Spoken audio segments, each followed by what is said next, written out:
kembali lagi berjumpa bersama kami dalam program Depok hari ini.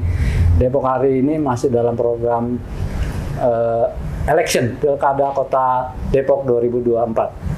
Di samping saya sudah ada anggota KPU Kota Depok, Ketua Divisi Sosialisasi, Pendidikan Pemilih, Partisipasi Masyarakat dan Sumber Daya Manusia, Bang Ahmad Firdaus. Assalamualaikum, Bang. Waalaikumsalam warahmatullahi wabarakatuh. Kayaknya seger bugar nih. Pilkada berjalan lancar nih. Harus dong. Harus ya. Luar biasa. Kita kasih apresiasi buat abang kita, Abang Ahmad Firdaus. Selamat ya. Siap. Terima kasih, Bang. Cuman banyak cerita nih Tribuners.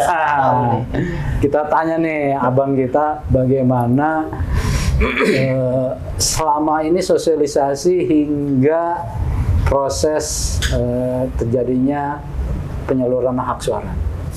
Bang, mungkin ada catatan yang dari abang. Catatan ya? Iya. Catatan apa? Catatan si Boy. Jadi gini.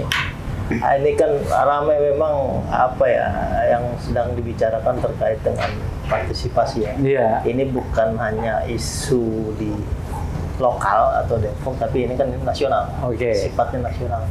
Artinya secara keseluruhan partisipasi secara keseluruhan secara nasional memang turun. Turun ya. Ya. Nah, kalau di Depok ini kan sebenarnya partisipasinya naik. Oh, di Depok tuh naik ya? Nah, secara angka ya. Secara angka ya? Karena kan gini, tahun 2000 kalau nggak salah ya, 2002 pilkada sebelumnya, itu kan 700.000. Iya. Oh, sekarang kan 800.000 lebih. Jadi tapi secara persentase stagnan. Stagnan ya? Nah, karena jumlah DPT-nya meningkat. Meningkat ya? Iya. Kalau DPT itu 2024 1.427.674.000. Ya. Sedangkan yang menyalurkan hak suaranya 981.012.000 hampir DPT. 900 ya. Hampir 900. Iya, artinya ada kenaikan kalau nggak salah hampir kurang lebih 200.000 orang. Berarti naik nih Tribuners. Secara angka Naik ya? tapi secara persentase Turun. stagnan. Oh, stagnan. Turun dikit lah. Turun dikit ya. Saya pikir benar-benar turun, ternyata enggak ya? Enggak, karena Enggak ya? memang DPT naik, jumlahnya harus naik. Iya. Mengikuti ya.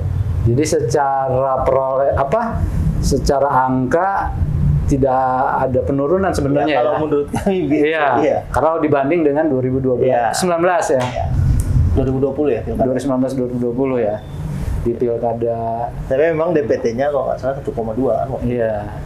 1.200.000. So sekarang 1,4. Iya. Nah, jadi angka pemilihnya naik tapi presentasinya tetap gitu. Jadi dari catatan saya ada 32.364 suara tidak sah. Itu termasuk DPT 881 ya. Iya. Oke. Nah, pertanyaannya nih,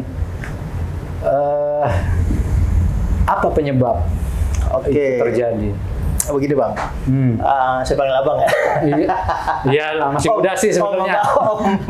Kalau Om lebih parah dong. Nah, jadi gini, memang partisipasi itu memang substansi dari demokrasi. Oke. Artinya bahwa legitimasi itu pemimpin yang legitimate itu dihasilkan dari partisipasi yang cukup yang tinggi. Oke. Nah, artinya ketika pemimpin mendapatkan legitimasi aspirasi dari bawah, suara rakyat gitu kan, dia pemimpin yang legitimate yang sah. Oke. Itu kan harus melebihi 50% dari jumlah suara. Nah, berarti ini legitimate ya? Kan lebih dari 50%. Legitimate. Nah, tapi begini maksud saya, bahwa partisipasi itu bukan beban KPU. Oke. Ya, KPU atau kami tugasnya adalah menyelenggarakan tahapan ya. Ya, mulai dari DPT, perumusan DPT itu sampai penetapan. Ya kan ada kampanye, ada pencalonan, ya kan, dan segala macam. Terus sampai nanti penetapan itu adalah tahapan yang menjadi tanggung jawab KPU. Oke. Ya. Karena itu Sebagai penyelenggara ya? itu diatur dalam undang-undang, Iya. gitu kan. Kalau partisipasi kan itu bagian dari ini aja, bagian proses secara keseluruhan di dalam demokrasi. Artinya tugas bersama. iya, Ya. iya. Kalau kami KPU itu sebagai fasilitator, Oke. karena kan partisipan itu kan antara hak dan kewajiban, ya kan. Dia punya hak memilih dan punya hak untuk tidak memilih juga. Oke. Ya kan? Ya, tidak dilarang ya? Nggak dilarang. Iya. Kita kan cuma menjadi fasilitator, Iya. menyampaikan informasi ke seluruh lapisan masyarakat, terus kemudian kita serahkan ke masyarakatnya sendiri. Mau Ya, milih atau enggak milih? Mau terlibat ya. Iya. Kan penggunaan hak itu kan Itu hak asasi manusia ya? manusia. Kita kan Iya. nggak bisa memaksa gitu. Kan tidak memilih juga bagian dari aspirasi. Iya, Iya. iya, Betul dong? iya. Iya. Kan ada alasan juga, ada indikator juga yang kenapa dia tidak memilih gitu kan. Kan ada banyak perspektif bahwa kenapa sih nggak memilih? Apakah karena situasi politik, Iya. ekonomi dan sosial kan gitu. Misalnya kita sediakan nih pemimpin yang tidak percaya, mereka tidak percaya nih mau memimpin nih. Bang, sebelum ke situ dulu, saya mau tanya Oke. nih. Sebelum ke situ, itu di ujung itu. Siap. Sebelum ke situ, pertanyaan saya, Abang kan sudah melakukan sosialisasi, Ya. termasuk partai-partai yang lain sudah memberikan baliho dengan gambar-gambar Ya. yang cakep dah, Ya. gitu dah. Ya. Kemudian juga udah Kualitas dah. kualitas melalui medsos Ya, juga, semua. melalui media massa Ya. juga, ya kan, media ruang dan luar ruang lah. Ya. Oke. Nah, apakah itu berpengaruh? Kalau berpengaruh, ya kan gini, namanya media itu kan Ya. orang kan melihatnya dari ini ya, media itu kan berbagai macam ya, Ya. ada elektronik ya kan, ada media massa segala macam ya. Itu kan salah satu bentuk kita bagaimana menyampaikan informasi aja, Oke. masalah diterima atau enggak, ya kan?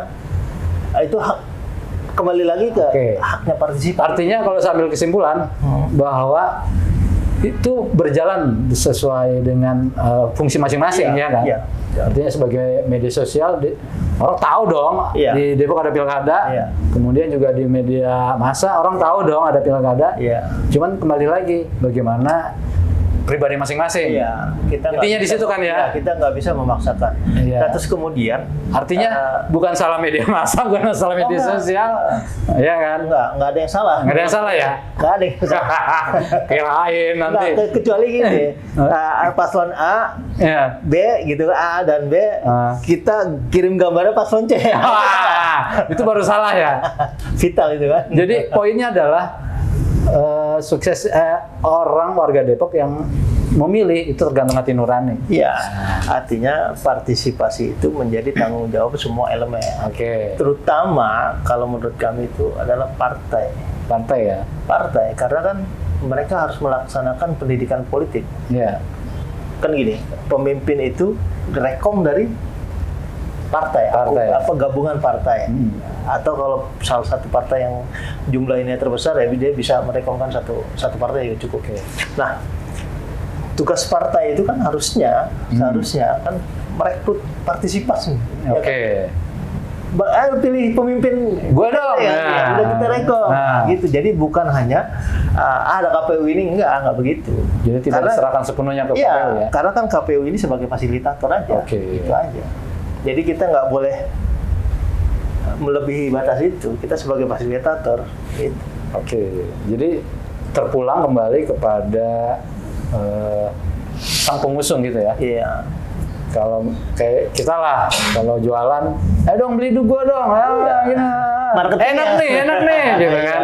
Iya. Artinya bukan tugas sepenuhnya oleh KPU Kota Depok, tapi juga tugas bersama ya. Iya, tugas bersama semua elemen lah. Iya. Semua unsur yang ada di kota ini. Nah, oke, kita ke situ. Sebelum bicara karakter tadi ya. Nah, kemudian itu kan sudah dilakukan sosialisasi pendidikan pemilih, gitu kan. Kemudian awareness lah tentang ini loh, kalau kita tidak memilih sayang loh satu suara ini akan untuk kemajuan Kota Depok. Nah, pertanyaan berikutnya, kesadaran itu muncul di warga Depok, apakah karena memang karena pribadinya atau karena melihat figur yang dicalonkan? Pribadi Warga Depok. Jadi begini, terlepas dia terima informasi atau enggak ya dari kami, kan gini, kami sebagai fasilitator hanya mengubah cara pandang, ya kan, bahwa masyarakat Depok ini harus sadar gitu, terhadap politik, kan gitu. Kalau dia nggak sadar, ya tergilas lah, kan gitu. Artinya kalau nggak sadar, harus disadarkan. Iya, gitu. Tugas kami adalah itu. Nah, artinya jawabannya diplomatis juga ya. Bukan menginfokan itu kan gitu. Iya, bahwa ayo kita ini kan berbicaranya kami mengingatkan kepada pemilih, mengingatkan untuk bahwa pemilu itu, pilkada itu bukan hari H aja. Iya kan? Ini 5 tahun yang akan datang. Kita selalu pesan ke situnya bahwa proses pembangunan 5 tahun yang akan datang itulah yang nanti akan dirasakan oleh pemilih, gitu kan. Makanya pemilih ini kita sadarkan untuk saya harus cari pemimpin yang sesuai dengan apa yang, makanya kan kita tampilkan segala macam info terkait dengan dengan pemimpin kan, programnya, terus kita buat segala macam biar masyarakat tahu nih, KPU menyediakan informasi ini kan, kita bisa ambil keputusan. Jadi sebuah lingkaran ya, lingkaran mutualisme di mana semuanya bertanggung jawab sehingga apa yang diinginkan masyarakat Depok bisa terakomodir ya. Jadi ya itulah, kembali lagi ke masyarakat ya.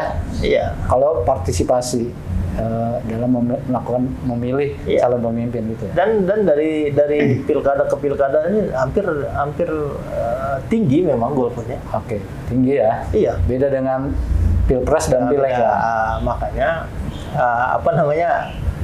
kalau Pilpres Pileg itu kan magnetnya ada di Pilpres. Magnetnya. Kalau Pileg sendiri kerja keras tuh calon kan? Iya, dia harus dapat suara kan? Dapat suara, betul. Nah, magnetnya adalah di Pilpres. Biasanya setiap pemilu gitu. Jadi ini kan karena ini sama Pilpres. Jadi kalau mau tinggi mungkin ya. Tapi banyak juga suaranya ntar. Kertas suaranya kayak kemarin. Pusing lagi ntar. Enggak juga lah kalau Pilpres doang. Kemarin kan waktu itu kalau nggak salah gara-gara banyak kertas suara, akhirnya dipisah kan. Ternyata ada dampaknya ya. Ya begitulah. Ya resiko. Oke. Berarti pertanyaan berikutnya. Banyak amat nih tanya. Iya dong, harus karena kan menyangkut partisipasi. Siap. Berdasarkan, mungkin abang tahu nggak ya? Saya pikir belum ada penelitian atau terlalu cepat kalau saya bilang ini. Dari jumlah itu banyak yang mana yang memilih? Belum tahu ya?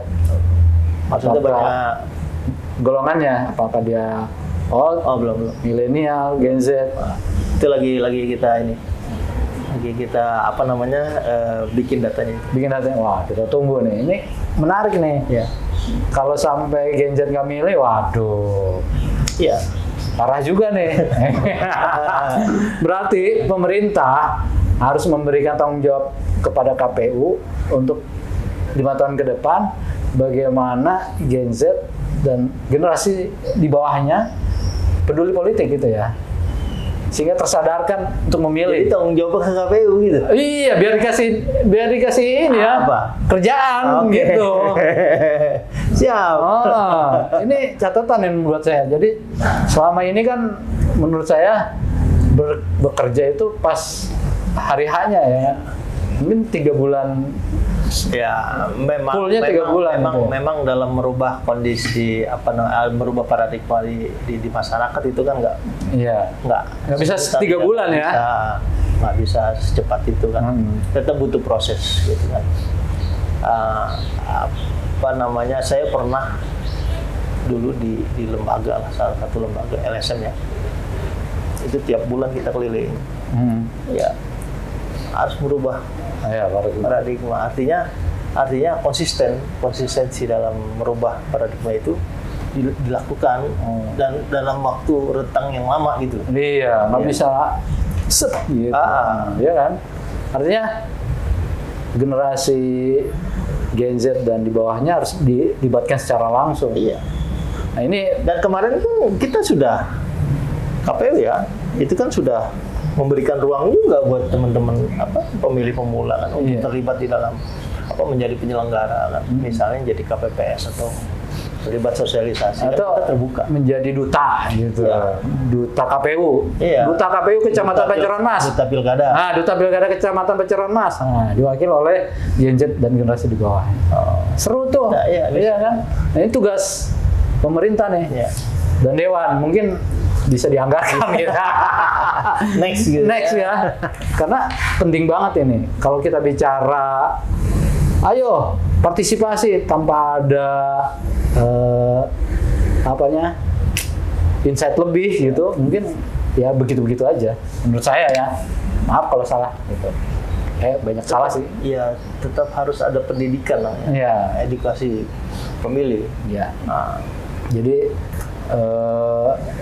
KPU memang setelah pilkada selesai atau pesta demokrasi selesai, bekerja keras lah menyambut pesta demokrasi berikutnya. Iya. Gitu. Tidak hanya hitungan 3 bulan. Ya, harusnya dalam proses ini menuju 2029 harus diisi dengan ke masyarakat nih, sosialisasi. Iya, saya sepakat itu. Nah, makanya ini PR nih buat pemerintah dan dewan nih. Kalau saya ini mungkin sebuah indikator ya, atau memang salah. Kalau saya nanya-nanya itu nggak ada tuh yang main cita-cita jadi anggota dewan. Nggak ada ya. Pengennya jadi apa? Ayo jadi influencer. Iya. Jadi selebgram. Kalau dulu kan dokter, pilot, presiden. Kalau sekarang ini selebgram. Kayaknya duitnya langsung gitu. Nah mungkin ini masukan bahwa bagaimana menumbuhkan kepedulian di generasi muda kita, sehingga kalau ditanya cita-cita menjadi apa? Menjadi anggota dewan. Nah, itu keren tuh. Pasti partisipasinya meningkat itu. Iya, kan dia punya tugas juga bagaimana meraih suara. Iya.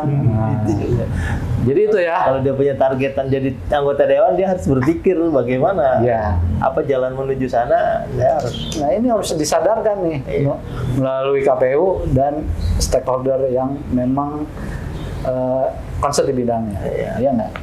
Bener nggak? Bener. Ya aja lagi. Iya dong. Oke.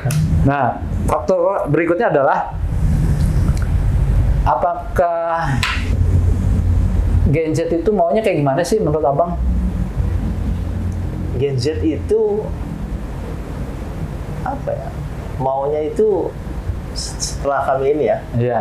Ya, ada juga yang mau terlibat, ada juga yang apatis, ya, ada juga yang ikut-ikutan.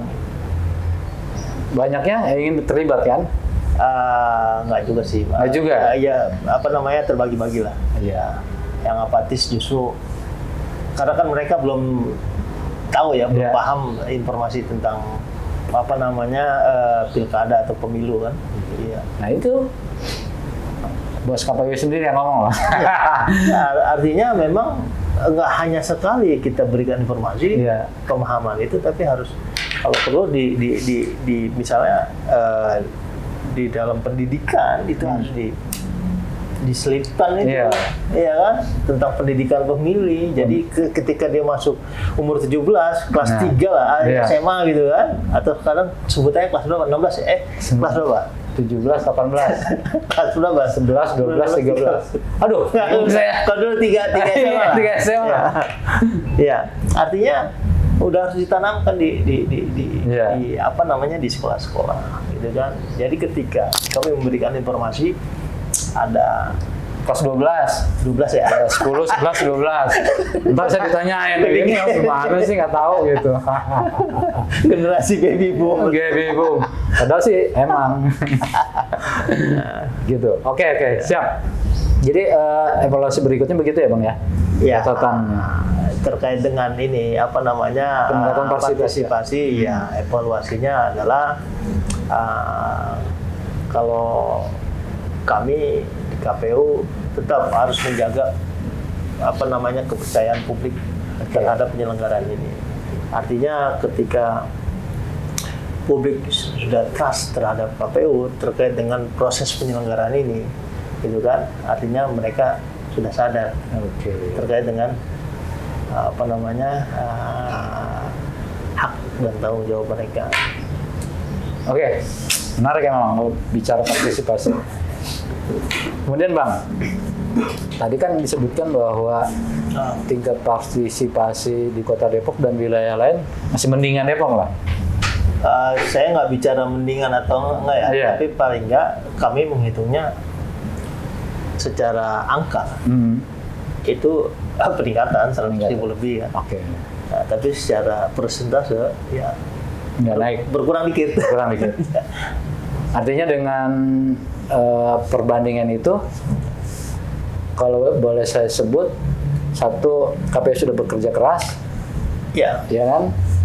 Kemudian apa namanya, kepercayaan masyarakat juga menurut saya agak tinggi, ya, karena ada kenaikan, ya kan?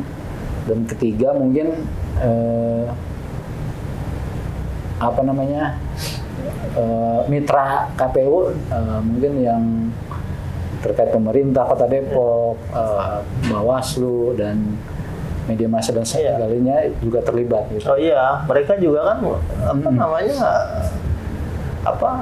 melakukan tugasnya juga menginformasikan bahwa ya tahun ini ada pemilu kan, gitu, ada pilkada gitu kan.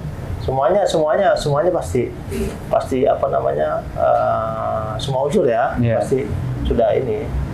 Artinya semua tahapan sudah dilakukan, kinerja kerja keras sudah dilakukan. Nah, bagaimana tinggal bagaimana pemilih memahami dan perlu untuk menyampaikan aspirasi atau menyalurkan hak suaranya. Itu kan catatan yang tadi kita. Iya, pendidikan. Terkait dengan angka sebenarnya kita bukan menjadi tugas kita gitu kan, angkanya rendah, tinggi atau sedang. Ya, tapi yang jelas kita apa namanya kita menjalankan aturan perundang-undangan bahwa KPU harus menyelenggarakan tahapan-tahapan. Oke. Nah, sekarang boleh saya agak detail nih. Di antara 11 kecamatan, paling mana yang tinggi? Saya lupa ada catatannya. Tingkat partisipasi ya? Iya.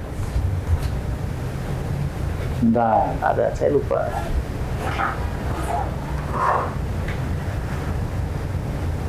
Ini bukan? Bukan, sebentar.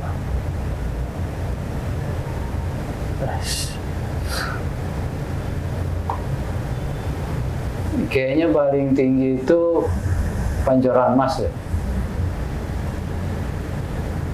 Pancoran Mas ya? Saya lupa itu. Yang angkanya mencapai 100.000 lebih. Ya, ini presentasi nih. Iya. Presentasinya yang angkanya 100.000 lebih itu Pancoran Mas, Cimanggis, dan Sukmajaya. Iya, secara angka ya. Secara presentasi Sukmajaya kedua terendah. Kedua terendah ya? Iya. Oh. Secara makanya kan saya bilang kalau angka kita naik, presentasi kecil. Kecil ya? Iya. Oke. Bojongsari kan 65%, Timor 65%, Sawangan 68%. Oh. Ya. Oke. Siap. Gitu, Pak. Berarti memang ini tinggal PR-nya bagaimana menyadarkan aja ya? Iya. PR-nya menyadarkan aja. Kalau nggak sadar-sadar ya nggak meningkat-meningkat. Oke, demikian Tribuners. Pilkada Kota Depok telah berjalan lancar dengan pemenang ya. boleh dikatakan pemenang ya, yang dimenangkan oleh pasangan Sufyan Suri dan Chandra Rahamsa. Nah, indikator sebentar. Ya. Indikator apa namanya KPU apa namanya sukses atau enggak itu terlihat dari berjalannya apa namanya tahapan secara damai, berkualitas dan gitu. Tidak ada kerusuhan, nggak ada intrik. Ya. Kemarin juga nggak jadi. Iya, itu kan pertanda bahwa kita menyelenggarakan secara baik. Oke. Siap. Itu aja indikatornya itu. Bukan partisipasi ya. Bukan Kalau partisipasi itu proses demokrasi secara keseluruhan, artinya bukan menjadi tanggung jawab KPU juga. Jadi intinya kalau disebut berjalan lancar dan sukses itu minimal terjadi intrik ya. Kredibel juga kan. Kredibel, dipercaya ya. Keren. Tribunas, demikian bincang-bincang kita dengan Bang Ahmad Firdaus, anggota KPU Kota Depok. Jangan kemana-mana, kita akan ngobrol-ngobrol berikutnya.